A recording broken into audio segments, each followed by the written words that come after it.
স্বাস্থ্য বিভাগে ভাল কামে কৰি আছে আৰু বহুত উন্নত কৰাৰ সুযোগ আমাৰ হাতত আছে। মুখ্যমন্ত্ৰী ডাঙৰীয়াৰ মাৰ্গদৰ্শন, তেখেত বহু বছৰ অসমৰ স্বাস্থ্যমন্ত্ৰী হৈ আছিলে, তেখেতৰ অভিজ্ঞতা বহুত, তেখেতৰ মাৰ্গদৰ্শনত এই বিভাগটোক কেনেকৈ আগুৱাই ল'ব পাৰি তাৰ বাবে আমি চিন্তা চৰ্চা কৰিছোঁ। নতুন নতুন কাম আমি কৰিব লাগিব। আৰু আপোনালোকৰ মাধ্যমত মই এটা কথা ক'ব খুজিছোঁ যে স্বাস্থ্য কেৱল হাস্পাতালৰ লগত বা হস্পিটেলৰ লগত জড়িত নহয়, স্বাস্থ্য থকাৰ এটা পৰিকল্পনা প্ৰত্যেকজন মানুহৰ মনত থাকিব লাগিব।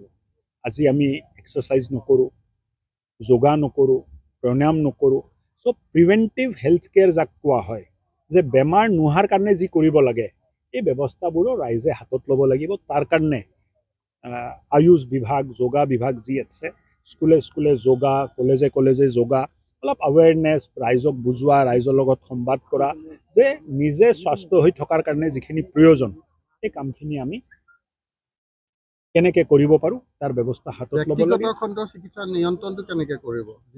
ব্যক্তিগত খণ্ড চিকিৎসা বহুত সময়ত বহুত কমপ্লেইন আহে, তেখেতসকলৰ লগতো এটা সময়ত কথা পাতিব লাগিব যে দুখীয়া ৰাইজক চৰকাৰে আয়ুষ্মান কাৰ্ড দিছে, প্ৰধানমন্ত্ৰী আয়ুষ্মান কাৰ্ড আছে, মুখ্যমন্ত্ৰী আয়ুষ্মান কাৰ্ড আছে, আৰু তেখেতসকলে প্ৰাইভেট হস্পিটেলতো যায় চিকিৎসাটো কৰি ল'ব পাৰে। কেতিয়াবা কমপ্লেইন আহে, আমি তদন্ত কৰোঁ, ৱাৰ্ণিং দিয়া হয়। কিন্তু এটা কথা, যদি ব্যক্তিগত খণ্ডই চৰকাৰী আদেশ বা চৰকাৰী নিয়মৰ উলংঘা কৰি তেখেতসকলৰ ওপৰত জৰুৰী ব্যৱস্থা লোৱা হয়। চৰকাৰী চিকিৎসক চব অসুবিধা একো নহয়, আপুনি য'ত অসুবিধা দেখে তাত মই সুবিধা দেখোঁ।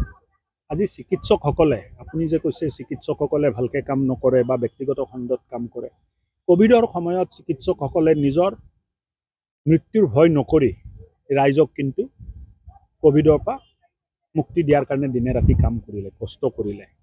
কোৱাৰেণ্টাইন চেণ্টাৰত আমি যোৱা নাছিলোঁ, কিন্তু চিকিৎসক গৈছিলে, পেৰামেডিকেল গৈছিলে, আশাকৰ্মী গৈছিলে। আনকি গাঁৱত আমি দেখিছিলোঁ যে পিতৃ মৰাৰ পিছত ঘনীয়েকে বা ল'ৰাই এই ডেড বডিটো ল'বলৈ মানা কৰি দিছিলে। তাৰ দাহ সংস্কাৰৰ কাম কিন্তু মেডিকেলৰ লগত জড়িত থকা ব্যক্তিসকলে কৰিছে। চ' ডক্তৰক আমি সন্মান কৰিব লাগিব আৰু তেখেতসকলেও দায়িত্ববোধ কৰি দুখীয়া ৰাইজক নিজৰ সেৱাটো আগবঢ়াব লাগিব। কৈছে, মই এটা চাই লওঁ ক'ত কি নাই, এটা ৰিকুৱেষ্ট কৰিম যে ৰাখক। এতিয়া আপোনালোকে যদি কয় যে ব্যক্তিগত খণ্ডটো বন্ধ কৰি দিয়ক, ইনচিনেটৰ নাই বুলি, এইটোতো ডাঙৰ এটা নাই নাই চাওক, মই কি কৈছোঁ আপোনাক, মোৰ কথাটো চিম্পল যে আপুনি আৰু মই মিলিহে সমাজ, আপোনাক বাদ দি সমাজ নহ'ব, আৰু আপুনি যদি ভাবে মোক বাদ দি মই সমাজ কৰিম, এই সমাজো নহ'ব। চ' সিজনৰ হাতত ধৰি এই সমাজ ব্যৱস্থাটো ভাল কৰাৰ যিটো যত্ন, ইয়াত সকলোৱে যোগদান দিব। ব্যক্তিগত খণ্ডও যোগদান দিব, প্ৰাইভেট হস্পিটেলো যোগদান দিব, প্ৰাইভেট ডক্টৰ থকা ব্যক্তিসকলেও যোগদান দিব। আৰু মই ভাবোঁ যে সমাজবোধ, নীতিবোধ সকলো মানুহৰ আছে, তেখেতসকলো এটা ভাল চিন্তা কৰি অসমৰ স্বাস্থ্য ব্যৱস্থাটো ভাল কৰাত চৰকাৰৰ সহায়।